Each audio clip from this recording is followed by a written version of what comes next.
Dev, I think it was from Emplan actually, said that he learned more about his company through the process of pitching it continuously. So he actually understood his company better as a result of continuously communicating about it. Where you're trying to make someone else understand. Yes. Is that something that you guys have found as well?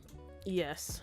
Because a lot of questions come up, and in your head you need to be able to answer those questions. So it's like the investor meetings, why it's important to take on whatever was raised. It might be, you know, a particular problem point that they picked up on, and you need to know how to tackle that in the next investor meeting you have. So once you leave that meeting, you know, those questions that arise in your head, you're thinking, okay, this is a problem, how do I solve it? And that in itself, you know, you start to formulate solutions around what you're building, and that leads to the product that you're creating. And the more you talk about it, because you need it to make sense to someone else, you really had to spec it out in your head. And just over time, you're communicating the business, but you're developing in your head as well. It just makes it a lot more concrete, for sure. And there's a more formal version of that where you actually have to start when you get to second, third meetings and more, you have to actually start documenting say things like market analysis, go-to-market strategies, etc.,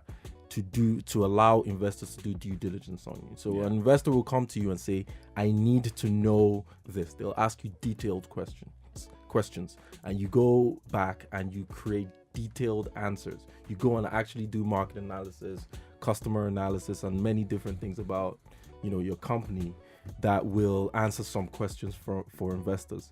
One thing I've said that I will do if I'm fundraising again, or when we're fundraising again, is actually prepare a lot of that stuff beforehand, because there were sleepless nights, weekends where I was just typing up documents. And the reason why you kind of need to do that as well, you have to document the questions that come up, right? One of the main reasons why we do it is so that both founders are on the same page.